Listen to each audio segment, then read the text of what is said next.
So,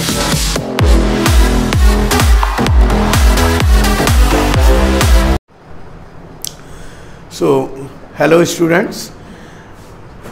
Today we discuss, आज जो मेरा वीडियो होगा ये स्पेशल वीडियो है और today's video is a special kind of for the new learners.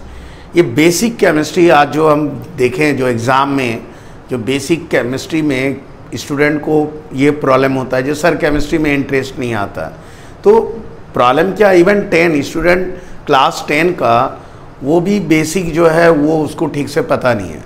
It is very difficult for them to know about it, to understand the formulas, to understand the reaction, like कहाँ ferrous होगा, कहाँ ferric होगा, what is the formula of ferrous chloride or ferric chloride, where the aluminum hydroxide, what is the formula of aluminum hydroxide or sodium hydroxide, even calcium hydroxide, like this.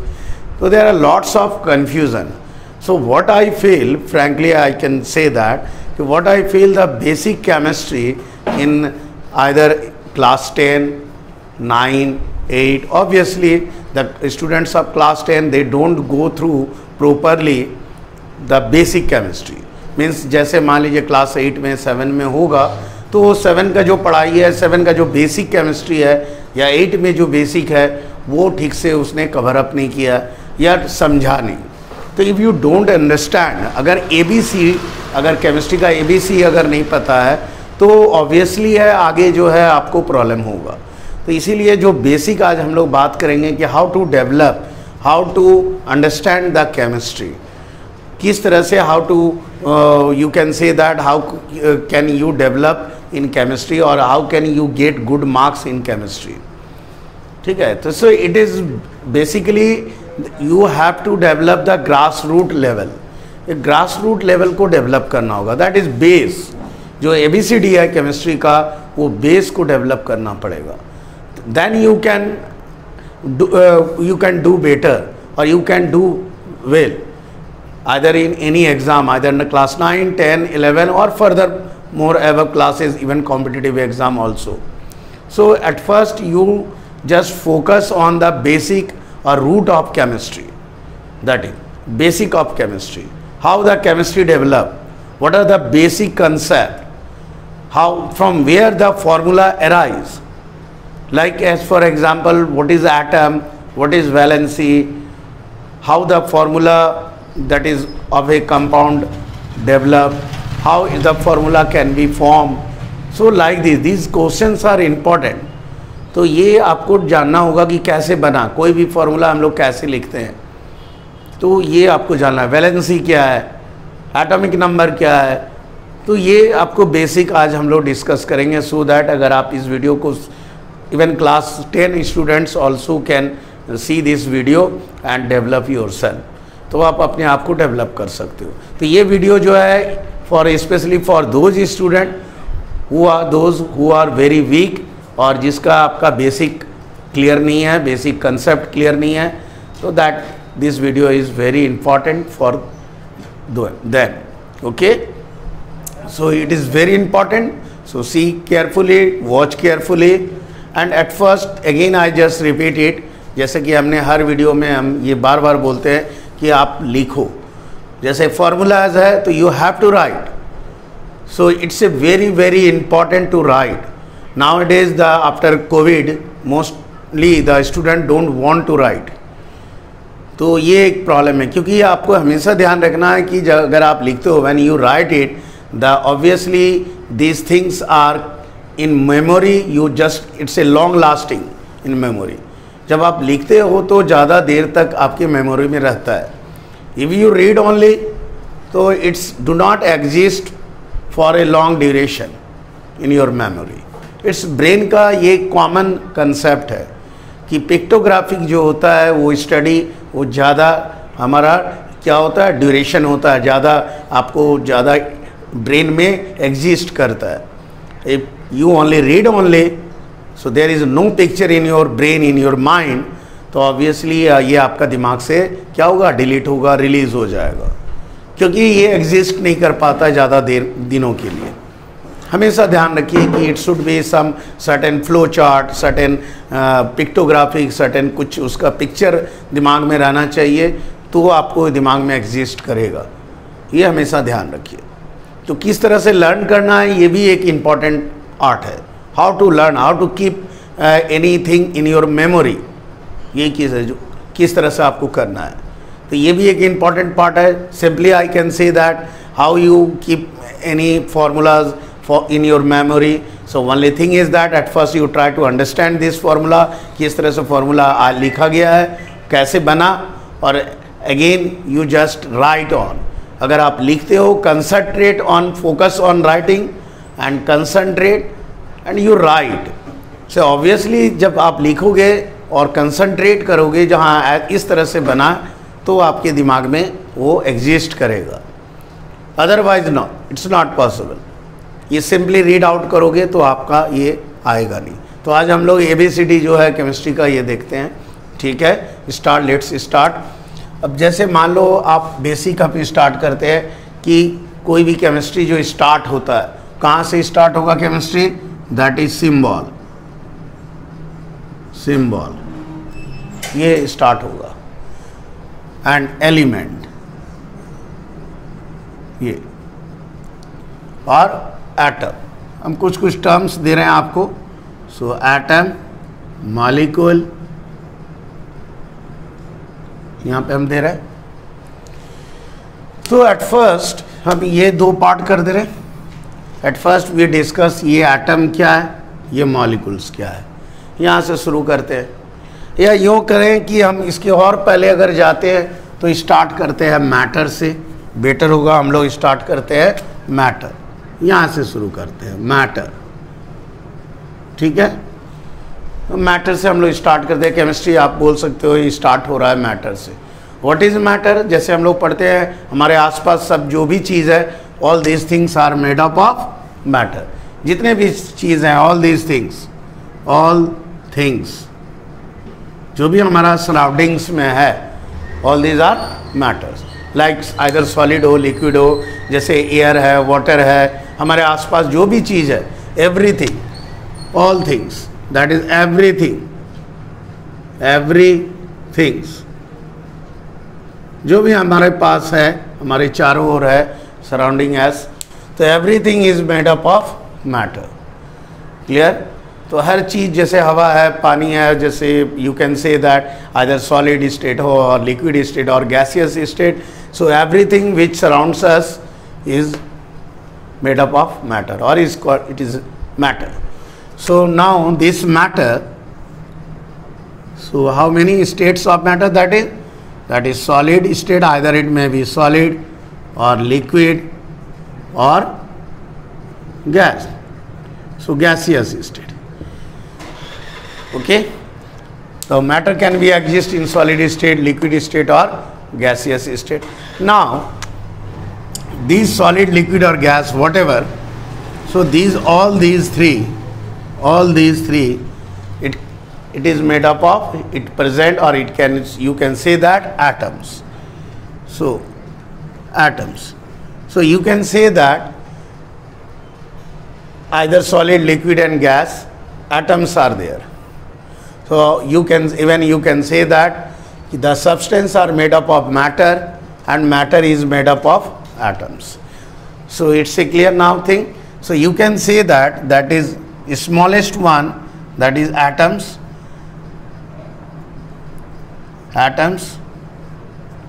Okay, so atom is many atoms combined together. So suppose atoms combine, either it is element, single atom, or two or more atoms when combined, it is called molecules. Okay, clear? So single atom, it's a monoatomic elements. If molecules are there, then diatomic. So you can say that, फिर से एक बार देख लेते हैं कि matter is made up of, this matter is made up of atoms. So matter is three types. It can be solid, it can be liquid or gas, and all these matters are made up of atoms.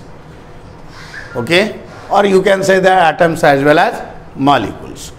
So you can write like this, atoms as well as molecules. Clear? So here molecules means two atoms. So when two atoms combines, when that is atoms as well as molecules, this. So two atoms, it is made up of two, at least two atoms. Two atoms. When two atoms combine, it form molecules. Now we discuss these two. So now it's clear, I think. समझ में आया कि कोई भी matter, कोई भी substance है, वो क्या चीज़ से बना है? एटम से या मॉलिक्यूल से बना है. और ये सब्सटेंस तीन तरह के हो सकते हैं, सॉलिड या लिक्विड स्टेट में हो सकता है या गैसियस. मतलब जितने भी फॉर्म है वो सब हमारा मैटर ही कहलाएगा. और ये मैटर किसका बना होता है? एटम का या मॉलिक्यूल्स का. अब आते हैं हम लोग एटम और मॉलिक्यूल्स का हम लोग डिस्कस करते हैं. यहाँ तक तो ठीक है, इसको अभी हम लोग फिलहाल छोड़ दे रहे हैं. तो नाउ ये एटम्स एंड मॉलिक्यूल्स को देखते हैं आगे फर्दर. आ जाते हैं. अब एटम क्या है? So atoms, atom and molecule. Atom क्या है? It is the smallest particle. It is the smallest particle of a substance and that can be exist or cannot be. तो ये smallest unit है, that is smallest particle. Smallest particle किसी भी element का, smallest particle of an element. ठीक है. And can or cannot be exist. Can or cannot exist independently.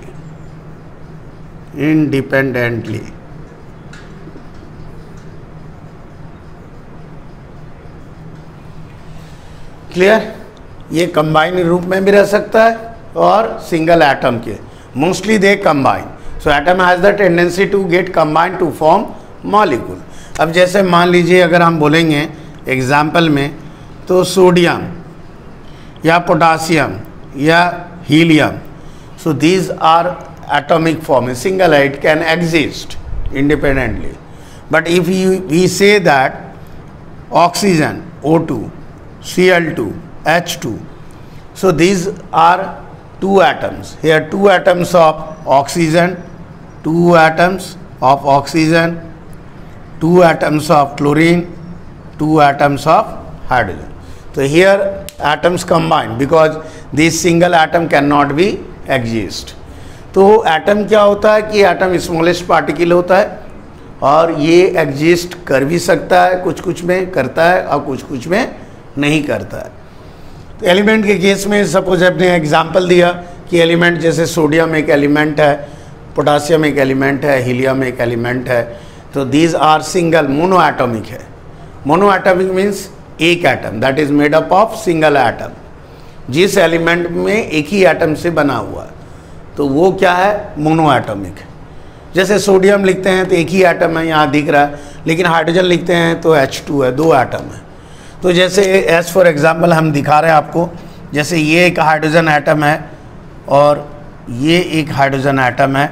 ये दोनों जब कंबाइन किया तो ये दो हाइड्रोजन एटम बना, दैट इज H2. ये आपका H2 है, ये H2 है. तो ये दोनों कंबाइन कर गया बिकॉज ये atom can not exist independently. ये इंडिपेंडेंटली एग्जिस्ट नहीं करता है. अब सवाल उठता है, आपको यहाँ भी देखना है कि बेसिक यहाँ पे फिर से देखते हैं कि क्यों नहीं करता है. यहाँ एग्जिस्ट किया, यहाँ एग्जिस्ट नहीं किया. क्यों हम हाइड्रोजन को H2 लिखते हैं, सोडियम को सिर्फ Na लिखें? वाई?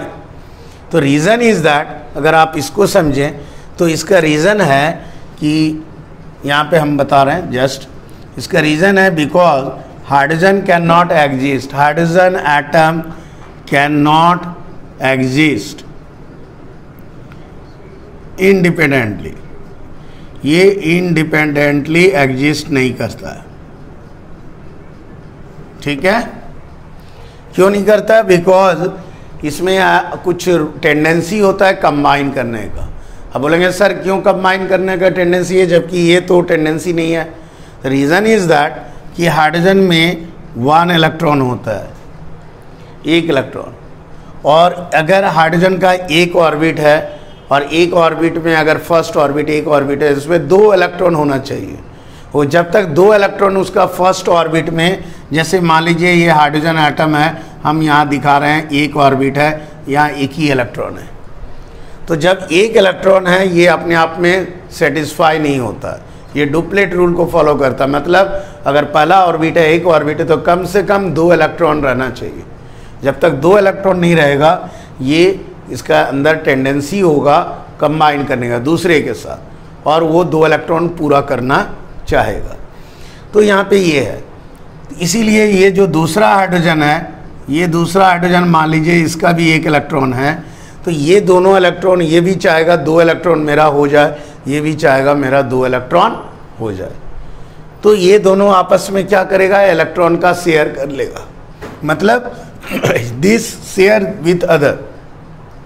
तो ये इलेक्ट्रॉन क्या करेगा, ये इसके साथ शेयर करेगा। सपोज हम यहाँ दिखा रहे हैं और यहाँ है, तो ये क्या करेगा, ये इलेक्ट्रॉन जो है ये शेयर करेगा। इट मीन्स दैट कि ये जो इलेक्ट्रॉन इसका है और ये आपस में शेयर कर लेगा, ये दोनों, मीन्स ये इसका भी लेगा और ये इसका, एक दूसरे का लेके अपना डुप्लेट को कंप्लीट करेगा। मतलब ये इसका हेल्प लेके ये अपना 2 इलेक्ट्रॉन कंप्लीट किया, और ये भी इसका लेके ये भी 2 इलेक्ट्रॉन अपना कंप्लीट किया। तो एक ऑर्बिट में मिनिमम 2 इलेक्ट्रॉन जब तक नहीं रहेगा, तो 2 इलेक्ट्रॉन ही चाहिए, 2 से ज़्यादा भी नहीं होगा और कम भी नहीं, तो 2 इलेक्ट्रॉन उसका होना चाहिए। तो जब 2 इलेक्ट्रॉन होगा तभी वो स्टेबल होगा, स्टेबिलिटी में आएगा। तो इसीलिए ऐसा होता है। एक ऑर्बिट है, अगर एक से अधिक ऑर्बिट है तो उसमें 8 इलेक्ट्रॉन, ऑक्टेट रूल को फॉलो करेगा। तो इसको हम लोग आगे और डिस्कस कर लेंगे। तो ये आ गया। अब जैसे है तो ये हमारा एग्जिस्ट इंडिपेंडेंटली, ये एटम नहीं करेगा because it is unstable. Due to reason is that कि इट हैज़ 1 ऑर्बिट, एक ही ऑर्बिट है, and it follow the duplet rule. ये minimum 2 electron, it needs at least 2 electron to get stabilise because it follow the duplet rule. For this reason it has the tendency to combine with others. So इसीलिए क्या होता है कि these 2 hydrogen atom get combined and form H2. Similarly oxygen is also here. So if you see the oxygen, it is also same condition with like hydrogen, but here it follow the octet rule because oxygen में more than 1 orbit. Oxygen का कितना होता है orbit, जैसे हम लोग discuss करते हैं, पहला में 2 आएगा, मैक्सिमम 2 से ज़्यादा नहीं होगा ना कम आएगा, तो 2 इलेक्ट्रॉन, बाकी बचा 6। तो मिनिमम जो है ये 6 होना चाहिए, 6 है इसके पास, नॉट मिनिमम 8 होना चाहिए। तो ये सेकेंड ऑर्बिट है, इसमें 6 है, तो इसमें कितना और चाहिए, 2। समझ रहे हैं बात को? तो ये सपोज ये ऑक्सीजन है, first orbit 2 electron and second orbit मान के चलिए 6 इलेक्ट्रॉन, यहाँ दिया हुआ 2 2 4 and 2 2 4 and 6। Similarly here oxygen 2 electrons and here also 2 4 and 6. First orbit 2, second orbit 6 because it has 8 electrons. So oxygen has 8 electrons. So first orbit 2, not less more than 2 or less than 2, and the rest one is 6. जो बच गया वो यहाँ आ गया। तो outermost orbit इसका 6 है, तो 2 ऑर्बिट हुआ। तो if it has 2 ऑर्बिट तो means more than 1 orbit, then it follow the octet rule. ये octet rule को follow करेगा, means outermost यहाँ पे कितना होना चाहिए, 8 electron. 8 electron means it needs, इसको कितना इलेक्ट्रॉन चाहिए, और 2, ये 2 और चाहिए, 2 more electrons, 2 more, to complete its 8 electrons, octet. यही है इसका octet rule. So octet rule means if more than one orbit, then outermost orbit must be 8 electrons to get stabilized. तो यहाँ पे कितना इलेक्ट्रॉन चाहिए? 6 है तो कितना चाहिए? 2. outermost electron is 6, it needs 2 electrons more. So now both needs 2 electrons. तब क्या करेंगे? अब ये भी इसका 2 लेगा और it also take 2 exchange, means दो इलेक्ट्रॉन का, that is sharing. You can say that sharing of 2 electrons between 2 oxygen atom, means ये भी इसका 2 लेगा और ये भी इसका 2 लेगा. Suppose 2, 4 and 6 इसका ले लिया तो 8, तो 1 2 3 4 5 6 7 8. Similarly इसका देखिए 1 2 3 4 5 6 7 8. So now ये 8 हो गया. Means now the configuration becomes 2 and 8 both. Oxygen, this oxygen atom also complete its octet and this oxygen also complete its octet. They share it. 2 electrons, ये क्या किया? इसका 2 इलेक्ट्रॉन लिया, ये भी इसका 2 इलेक्ट्रॉन ले लिया. That is sharing. In this condition, इसीलिए they form O2, means 2 atom है. Because single atom oxygen can not exist. क्यों नहीं कर पाएगा? बिकॉज इसका ऑक्टेट कंप्लीट नहीं है, because it do not complete its octet. 6 electrons is there, so it becomes unstable. So that's why it has the tendency to combine. Now it's a clear.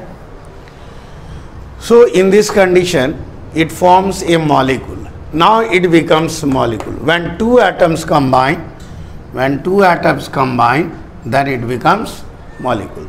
So molecule is the smallest unit. It is also the smallest unit. But what? Of a compound. Of a compound. ये compound का smallest unit है.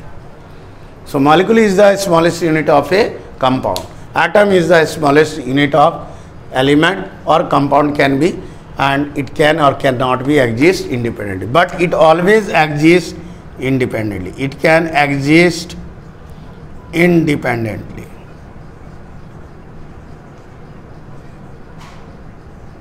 Independently. You always exist independently. Molecules. Now it's clear. So molecules can be monoatomic. Single atom का भी हो सकता है. That is monoatomic. Diatomic means 2 atom, ट्राइएटोमिक means 3 atom का होगा. जैसे एग्जांपल अगर हम लोग यहाँ तक तो क्लियर है. I think it's a clear. Now आगे डिस्कस हम लोग करते हैं. लेट्स नाउ तो अब देखते हैं mono atomic molecules. Mono atomic means it is made up of 1 atom, that is mono atomic. जैसे मान लीजिए अगर हम बोले sodium, it is 1 atom. That is calcium, potassium, all these are 1 atom. But if I say that is diatomic, so diatomic means 2 atom. That is 2 atom. ये 2 atom होंगे. That is O2, Cl2, like this. These are 2 atom made up of 2 atoms. It can exist independently, but it cannot exist independently. Okay, it's clear now. Now again I start. So when 2 atoms, now it be again triatomic. Suppose triatomic. So triatomic means 3 atom like this. Ozone O3. Tetraatomic P4 in this way. Octaatomic S8. So octaatomic, that is as 8, octaatomic, like this. So all these different, that is polyatomic. You can say that polyatomic. Okay. Now अब आ जाते हैं. Now come to molecules. अब molecules में आते हैं. Now in case of molecules, so you can say that molecules. So molecule means what? Molecules means at least 2 atom combined. So when 2 atom, at least 2 atoms combine or join, so to form molecules. Like suppose oxygen and oxygen, two atoms combine, then one molecules of oxygen form. Clear? In this way. So in this you can say that molecules, when atoms combine and it form molecules, so it always exists independently. Molecules always exist independently. Always remember. Clear? So these are. Now again proceed. This one clear, I think.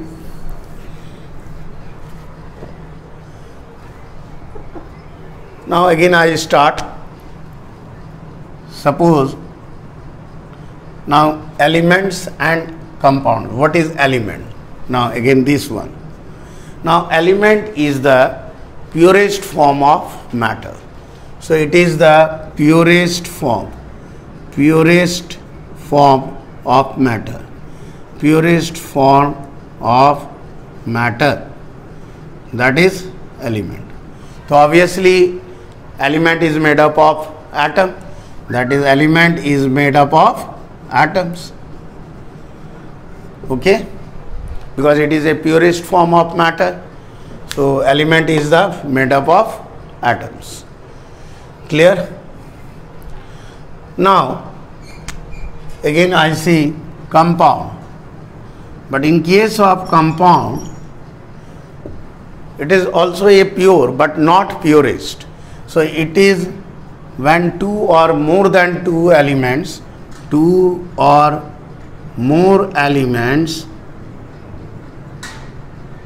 combine with certain ratio, with definite proportion, with definite ratio or proportion, then it is called compound. As for example, water, H2O. So definite proportion, when two elements, either similar or different elements, when combined, then it form compound. In this case, suppose hydrogen, H2 and oxygen. So by weight, if you see that by weight, that is hydrogen 2 into 1, atomic mass is 1, 2 atom means 2 into 1, and oxygen is 16 atomic mass. So by weight, if you see that, then if you divide this one, 1:8. So by mass, the ratio is 1:8. So when hydrogen and oxygen by mass 1:8, the combining ratio is like 1:8, then it forms water. So it is fixed ratio, hydrogen and oxygen, the elements combine with a fixed ratio by mass, then it is a compound. Similarly, you can say also CO2 also. So by mass, if you see that carbon is 12, oxygen is 2 into 16, because atomic mass is 16, 2 atom is there, that is 12 by 32. If you again simplify, that is 4 3s are and 4:8. That is this one, 3:8. So 3:8 by mass they combine, carbon and oxygen. Clear? Understood? So this ratio, fixed ratio. So this is compound. Here atoms only, it can exist or cannot exist. This is element. Suppose like any hydrogen is an element, oxygen is an element, sodium is an element. So it is the purest form of matter. So that cannot be further simplified. इसको हम और simplify नहीं कर सकते. ठीक है, वो हमारा क्या कहलाएगा? एलिमेंट कहलाएगा. जैसे यहाँ पे है कि इसमें देखिए हाइड्रोजन और ऑक्सीजन दो एलिमेंट मिलके बना है, एक सर्टेन रेशियो में कंबाइन होके कंपाउंड बना है. बट यहाँ पे अगर हाइड्रोजन बोलेंगे सिर्फ, तो हाइड्रोजन एक सिंगल एटम है और वो एलिमेंट के फॉर्म में है, बिकॉज ये प्योरेस्ट फॉर्म है. इसमें only one kind of atoms. So you can say that किसी भी एलिमेंट में सिमिलर काइंड ऑफ एटम होगा, similar kind of atoms. So it is made up of element made up of similar kind of atom. एक जैसे सारे atom होंगे. जैसे iron है, प्योर आयरन, तो उसमें क्या होगा, सारे के सारे एटम सिमिलर काइंड होंगे. But in case of this water different kinds of, because hydrogen is there and oxygen, different elements, तो ऑब्वियसली इसमें क्या होगा, different kind of elements present होगा. क्लियर. तो ये हमारा हो गया कंपाउंड, ये हमारा हो गया एलिमेंट. सो एलिमेंट एक सिंपलेस्ट फॉर्म है, सबसे सरल रूप जो होता है उसको हम लोग एलिमेंट बोलेंगे. नाउ आई थिंक ये कंप्लीट है. अब आगे हम लोग एलिमेंट से आगे बढ़ेंगे. तो एटम समझ में आया. अब एटम के बारे में थोड़ा डिस्कस कर लेते हैं. ठीक है. तो ये कंपाउंड हो गया. तो एटम जो है, हमने जैसा बताया आपको कि एटम जो है कंबाइन करने का टेंडेंसी होता है. कुछ एटम ऐसा कैन बी एग्जिस्ट और कुछ एटम ऐसा होता है कि दे डोंट एग्जिस्ट इंडिपेंडेंटली. ठीक है. अब हम लोग आते हैं आगे. जो देखिए एलिमेंट के जैसे एटॉमिक नंबर होता है. अब आगे हम लोग बढ़ते हैं, एलिमेंट के बारे में देखते हैं कि एलिमेंट है और कोई भी एलिमेंट मान लीजिए क्या है, एटम से बना है.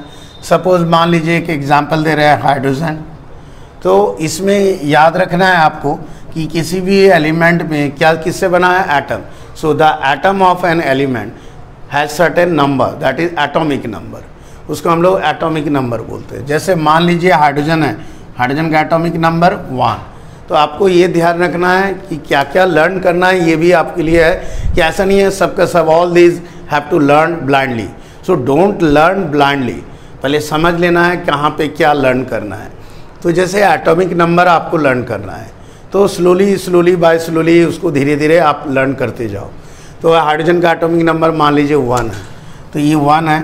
तो एटॉमिक नंबर जितना होगा, एटॉमिक नंबर जितना होगा उतना ही नंबर ऑफ प्रोटॉन्स होंगे, दैट इज. ठीक है. इसका मतलब है किसी भी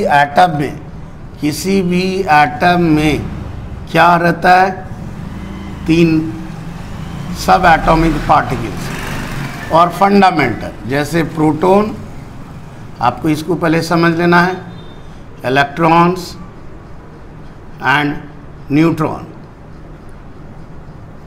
ये 3 आपको रहेगा. तो इसको पहले समझ लेते हैं, दैट इज ये. तो किसी भी atom is made up of proton, electron, neutron. So जो एंशियंट जो डेवलपमेंट था कि एटम जो है स्मॉलेस्ट पार्टिकल है, तो ऑब्वियसली यहाँ पे ब्रेक हो रहा है. हमने शुरू में कहा कि स्मॉलेस्ट पार्टिकल है, बट ये डाल्टन्स का जो कंसेप्ट था वो था. But after the Dalton's, the modern chemistry जिसको बोलेंगे, जो न्यू डेवलपमेंट साइंस का है, कि atom is not the smallest particle. Because अब आ जाते हैं एटम जो है स्मॉलेस्ट पार्टिकल नहीं है, क्योंकि ये पहले का कंसेप्ट था. धीरे धीरे साइंस में ऐसे ही होता है कि डेवलप होते जाता है कंटिन्यूसली. तो ये एटम जो है made up of 3 particles, that is at proton, electron and neutron. इस तीनों को हम लोग बोलते हैं fundamental particles. These 3 are called fundamental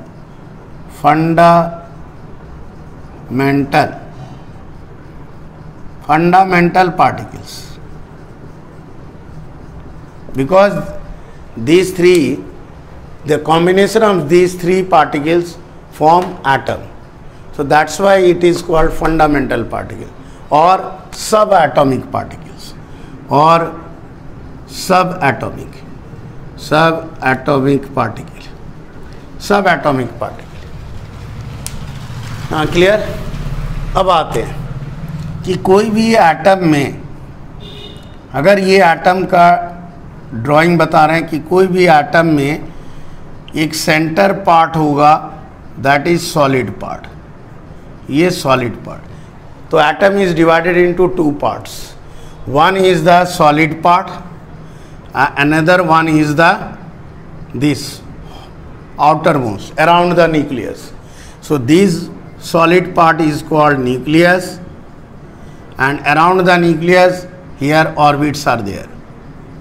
So orbits, clear, outer part of the nucleus. So these are 2 parts. Basically atom are made up of, it is, you can say that two parts atom you can divide atom into two parts, that is nucleus and orbits. So nucleus means this one is the only solid part. This one is the only solid part of an atom and rest are hollow. ये हमारा hollow है, ये पूरा hollow है and orbits are there means electrons are moving like this. Electrons are moving like this. So atom is this one suppose, and this one is only the solid part which is called nucleus and the rest part is nearly weightless. उसमें कोई weight नहीं है, nearly negligible amount रहता है. So electrons are moving, electrons are very negligible, you can say that. Microscopic particles are there, electrons. So ये आ गया. Now it's clear.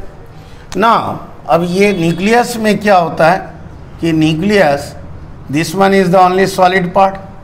So in nucleus, that is protons, proton and neutrons are present, these two. So in nucleus protons and neutrons are present. यहाँ पे proton और neutron present होगा and the surrounding area electrons are moving. ये electrons move करता है, that is called orbit. तो ये यहाँ पे मूव कर रहा है. Electrons are not stable, electrons are not static, it always moving like a solar system. तो ये क्या होगा, कंटिन्यूसली इलेक्ट्रॉन यहाँ पे मूव कर रहा है. तो मूव कर रहा है, एक सर्टेन डायरेक्शन होगा, सर्टेन पाथ होगा, तो उसी पाथ को हम लोग बोलते हैं ऑर्बिट. ठीक है. तो इलेक्ट्रॉन्स ऐसा नहीं है कि कोई बना हुआ है फिक्स कि उसी पे घूमना है. ये डिपेंड करता है उस एटम का, उसका एनर्जी लेवल पे. इलेक्ट्रॉन नज़दीक भी हो सकता है न्यूक्लियस के, इलेक्ट्रॉन दूर भी हो सकता है न्यूक्लियस के. तो उस इलेक्ट्रॉन का एनर्जी कितना है उसके हिसाब से रहेगा. अगर इलेक्ट्रॉन के अंदर ज़्यादा एनर्जी है तो वो न्यूक्लियस से दूर होगा, अगर इलेक्ट्रॉन के अंदर कम एनर्जी है तो न्यूक्लियस के नज़दीक रहेगा. ठीक है. तो इलेक्ट्रॉन जहाँ भी घूमेगा वही उसका ऑर्बिट होगा. ऐसा नहीं है कि कोई फिक्स है कि जैसे हाइड्रोजन में एक ही ऑर्बिट है. नो, किसी भी एटम में in number of orbits are there, there is no fix. ऐसा नहीं है हाइड्रोजन में एक ही ऑर्बिट होता है. सिंस हाइड्रोजन में एक इलेक्ट्रॉन है, मान के चलिए अगर एटॉमिक नंबर 1 है, एक इलेक्ट्रॉन है, तो इसीलिए एक ही जगह पे इलेक्ट्रॉन घूमेगा. मान लीजिए ये हाइड्रोजन है और ये न्यूक्लियस है, मान लीजिए इलेक्ट्रॉन यहाँ पे अगर है तो यहाँ ऑर्बिट बनेगा. ठीक. तो जहाँ भी इलेक्ट्रॉन रहेगा, अगर यहाँ इलेक्ट्रॉन है तो यहाँ ऑर्बिट बनेगा, अगर यहाँ पे इलेक्ट्रॉन है यहाँ ऑर्बिट बनेगा. क्लियर. तो इलेक्ट्रॉन से ही ऑर्बिट बनता है. इलेक्ट्रॉन जहाँ घूमेगा वहाँ ऑर्बिट बनेगा. आप ऐसे क्लियर रखो. ठीक है. ऑर्बिट से इलेक्ट्रॉन नहीं है, इलेक्ट्रॉन से ऑर्बिट बनता है. मीन्स इलेक्ट्रॉन जहाँ भी घूमेगा जिस पाथ पे वही पाथ ऑर्बिट कहलाएगा. Now it's clear, I think ये समझ में आ गया. तो ये हमारा था. अब आते हैं न्यूक्लियस में क्या होता है. तो प्रोटॉन और न्यूट्रॉन होता है. ठीक है. प्रोटॉन का चार्ज होगा पॉजिटिव, ये पॉजिटिव चार्ज होता है, और न्यूट्रॉन का चार्ज हो गया नो चार्ज, कोई भी चार्ज नहीं है, ना तो पॉजिटिव ना तो नेगेटिव. ठीक है. क्लियर. तो न्यूक्लियस हमारा ओवरऑल अगर ये दोनों को कंबाइन कर दें कि न्यूक्लियस में प्रोटॉन है और न्यूट्रॉन है, मीन्स पॉजिटिव है और नो चार्ज है, तो रिजल्टेंट चार्ज क्या हुआ, net charge. So net charge nucleus का नेट चार्ज क्या हो गया, पॉजिटिव होगा. Positive net charge positive, because एक में पॉजिटिव है एक में नो चार्ज, तो दोनों मिला के नेट चार्ज क्या हो गया, पॉजिटिव हो गया. तो न्यूक्लियस का चार्ज हो गया पॉजिटिव. Now it's clear. अब देखिए, अब बाहर में इलेक्ट्रॉन मूव कर रहा है ऑर्बिट में. ठीक है. तो ये हमारा पॉजिटिव हुआ प्रोटॉन, ये मेरा नो चार्ज, कोई भी चार्ज नहीं है, नो चार्ज, कोई चार्ज नहीं है, और ये हमारा नेगेटिव होता है. ठीक है. तो यहाँ पॉजिटिव है न्यूक्लियस में, यहाँ क्या है, पॉजिटिव हो गया नेट चार्ज। अब इलेक्ट्रॉन नेगेटिव है, तो जितना पॉजिटिव चार्ज होगा मीन्स जितना प्रोटॉन है उतना ही नंबर ऑफ इलेक्ट्रॉन्स भी होंगे। Means the number of protons and number of electrons both must be equal. तो किसी भी एटम में, in an atom the both number of protons as well as electrons are equal.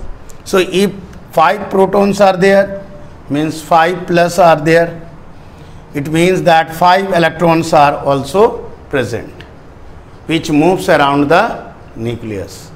Okay, so 5 plus and 5 minus, so overall atom becomes neutral. तो overall atom क्या हो गया, neutral होगा, क्योंकि जितना प्रोटॉन होगा उतना ही इलेक्ट्रॉन होगा। अगर 5 प्रोटॉन न्यूक्लियस में है तो 5 ऑर्बिट में मूव करेगा, दैट इज़ 5 प्लस, यहाँ पॉजिटिव 5 तो नेगेटिव 5 होगा around the nucleus. It means the total charge जो होगा एटम का वो क्या हो गया, neutral. So always remember that कि न्यूक्लियस, किसी भी एटम का न्यूक्लियस पॉजिटिव चार्ज और होल एटम, जो पूरे एटम का चार्ज जो होगा वो क्या होगा, न्यूट्रल होगा। Now I think it's a clear, ये कंसेप्ट क्लियर हो गया होगा। ओके, ठीक। तो अब फिर से आते हैं कि जो हमने कहा कि proton, electron and neutron. Now atomic number पे आते हैं कि एटॉमिक नंबर, किसी भी एलिमेंट का जो एटॉमिक नंबर होगा, it is made up of atom, the atomic number that is, उस एलिमेंट का जो एटम है उसमें क्या है, एटॉमिक नंबर। तो एटॉमिक नंबर किसका, it is because it is made up of atom, तो एटॉमिक नंबर जितना होगा उतना ही नंबर ऑफ प्रोटॉन होगा, उतना ही नंबर ऑफ प्रोटॉन्स होंगे और उतना ही नंबर ऑफ इलेक्ट्रॉन्स होंगे। ठीक है, दैट इज़ जितना पॉजिटिव चार्ज उतना ही negative charge, both are equal. So therefore atom is, कोई भी एटम क्या है, न्यूट्रल है, एटम इज न्यूट्रल। और क्लियर। तो आते हैं अब फिर से, ये हम एटम लिखते हैं, तो एटम क्या हो गया, न्यूट्रल। अब आते हैं, मान लीजिए सपोज एटॉमिक नंबर क्या होता है देख लेते हैं। जैसे एक एग्जांपल ले रहे हैं, सोडियम मान लीजिए, तो सोडियम का एटॉमिक नंबर जो होगा, एटॉमिक नंबर मान लीजिए सोडियम का होता है 11। ठीक है, ये आपको लर्न रखना है, याद रखना है। तो प्रोटॉन भी कितना होगा, प्रोटॉन भी 11 हो गया और इलेक्ट्रॉन भी 11, दैट इज़ जितना पॉजिटिव चार्ज उतना ही नेगेटिव चार्ज। ठीक है, प्रोटॉन न्यूक्लियस में रहेगा, ये तो समझ में आ रहा है। तो ये आ रहा है, इलेक्ट्रॉन्स हमारा मूव करेगा। अब इलेक्ट्रॉन्स की बात करें तो फर्स्ट ऑर्बिट में 2, सेकेंड ऑर्बिट में 8 और थर्ड ऑर्बिट में 1। तो फर्स्ट ऑर्बिट 2 से ज़्यादा नहीं होगा, सेकेंड ऑर्बिट 8 से ज़्यादा नहीं होगा और थर्ड ऑर्बिट जो बच रहा है वो लिखेंगे, ये 1 आ गया। ठीक है, ये आपका arrangements of electron, this is called arrangements of electron, जिसको हम लोग इलेक्ट्रॉनिक कॉन्फ़िगरेशन बोलते हैं। ठीक है, ये इलेक्ट्रॉनिक कॉन्फ़िगरेशन है, ये तो समझ में आया। तो ये था atomic number. It means that अगर एटॉमिक नंबर को एक्सप्लेन करना है तो atomic number means the number of protons, that defines the atomic number of an, किसी भी पर्टिकुलर एटम का एलिमेंट को हम लोग जो डिफाइन करेंगे थ्रू दिस। तो जितना प्रोटॉन का नंबर होगा उतना ही उसका एटॉमिक नंबर बोलेंगे। ठीक है, ये समझ में आ गया। तो ये था, ये हमारा ऑर्बिट में मूव करता है, ये न्यूक्लियस में रहता है। तो अभी हम लोग क्या देख रहे हैं कि अभी हम लोग ये देख रहे हैं कि यहाँ पे हम लोग 2 सब एटॉमिक पार्टिकल का बात किए हैं, तीसरा अभी न्यूट्रॉन नहीं आया है। अब हम लोग न्यूट्रॉन का बात करते हैं। न्यूट्रॉन का बात करें तो ये क्या होता है, किसी भी एटम का जो मास होता है, किसी भी एटम का मास उसके न्यूक्लियस पे डिपेंड करता है। बिकॉज वी नो दैट, ये मान लीजिए एटम है तो ये न्यूक्लियस है तो यही एक ऐसा पार्ट है कि सॉलिड पार्ट है, बाकी क्या है, हॉलो है, वेटलेस है। तो ये इस पे डिपेंड करेगा मास, किसी भी एटम का मास उसका न्यूक्लियस के मास पे डिपेंड करेगा, बिकॉज पूरा जो एटम है वो सॉलिड पार्ट सिर्फ न्यूक्लियस है और उसी का मास, बाकी जितने भी हैं रेस्ट जो मास होगा वो नेग्लिजिबल है। ऑब्वियसली अगर ऐसा बात है तो न्यूक्लियस में क्या है, प्रोटॉन प्लस न्यूट्रॉन है। तो ऑब्वियसली क्या होगा, किसी भी एटम का मास इस पे डिपेंड करेगा, किस पे, प्रोटॉन और न्यूट्रॉन पे, ठीक है। तो एटॉमिक मास किस पे डिपेंड करेगा, proton and neutron. So we can say that, इसीलिए हम लिख सकते हैं कि atomic mass is equal to number of proton plus number of neutron. ये दोनों को ऐड करेंगे तो ये मेरा एटॉमिक मास निकल जाएगा। ये दोनों मिला के ही हमारा एटॉमिक मास, बिकॉज पूरे एटम का मास इस न्यूक्लियस पे डिपेंड कर रहा है। तो clear, the mass of an atom depends upon the mass of nucleus, and in nucleus protons and neutrons are there. Now suppose, as for example, suppose sodium 11 is and mass is 23. So if you put here 23 atomic mass of sodium, then proton is 11, then you can find the neutron. So therefore neutron number of neutrons can be easily find it out at 12, like this. So clear? तो इस तरह से हम लोग इसको निकाल सकते हैं। तो ये हमने आज जो बताया एकदम बेसिक था, ग्रास रूट। अब हम लोग कैसे आगे देखेंगे, कैसे जो है हाइड्रोक्साइड या फिर कंपाउंड कैसे बनता है, फिर उसके आगे जाएंगे। तो ये बेसिक ग्रास रूट लेवल में आपको जानना पड़ेगा, तभी आपका ये आगे का बनेगा, ठीक है। तो यहाँ तक आज रखते हैं इसको। ये बेसिक हमारा था, नेक्स्ट वीडियो जो हम डालेंगे उसको इसके आगे। तो ये वीडियो आपको देखना है, ऐसा नहीं है कि ये सोच के जहाँ बहुत ही लोअर क्लास है। When ever you build up the chemistry, अगर केमिस्ट्री में अच्छा करना है तो आपको ग्रास रूट से, नीचे से ऊपर की ओर आना पड़ेगा। तो जब तक नीचे बेस आपका ठीक नहीं रहेगा तो ऑब्वियसली आपका वो बिल्डअप नहीं होगा, डेवलपमेंट नहीं आएगा। So don't take it easy, हर चीज़ को, छोटा छोटा चीज़ को भी आपको सीरियसली लेना है, क्योंकि नाउ इट इज़ क्लास 10 का स्टूडेंट है, उसको ये भी पता नहीं कि उसका वैलेंसी कितना होता है, उसका एटॉमिक नंबर कितना होता है। तो वो भी हम बताएंगे कि इस तरह से आपको लर्न रखना है, कैसे आपका डेली रूटीन कैसा होना चाहिए, कैसे आप पढ़ोगे कि लर्न रहे, हाउ टू स्टडी। ये very important factor is there कि how to study so that all everything must be keep in your mind, and how to develop, किस तरह से आप करोगे। ये भी हम आगे का नेक्स्ट वीडियो में हम डालेंगे कि किस तरह से आप इसको करते हो, आगे पूरे को कैप्चर करना है, रिकैपिचुलेट करना है, कैसे उसको पढ़ना है, so that you can always keep everything in your mind. ये बहुत ही ज़रूरी है।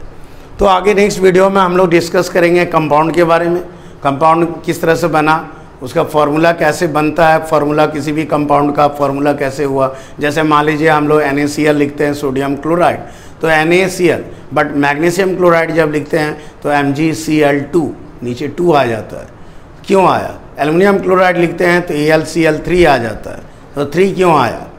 कहीं कहीं पे जैसे सोडियम ऑक्साइड लिखते हैं तो Na2O, तो इस तरह से मैग्नीशियम ऑक्साइड लिखते हैं तो MgO आ जाता है।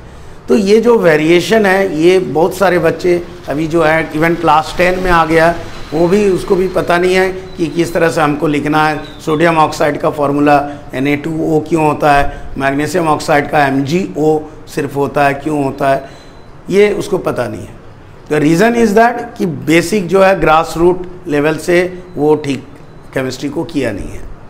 तो आपको ये ध्यान रखना है कि ये मेरा सीरीज़ एक आएगा, चलेगा, स्टार्ट हुआ है, तो ये सीरीज़ आप देखिए, सो दैट आपका केमिस्ट्री धीरे धीरे डेवलप होते जाएगा। ये फर्स्ट सीरीज़ का पहला वीडियो था, अब हम दूसरा वीडियो डालेंगे, तो एक एक करके आप उसको देखते जाइए, उसको समझते जाइए, so that it will be obviously, ये आपके लिए बहुत ही फ्रूटफुल होगा, and you can develop your chemistry. Okay.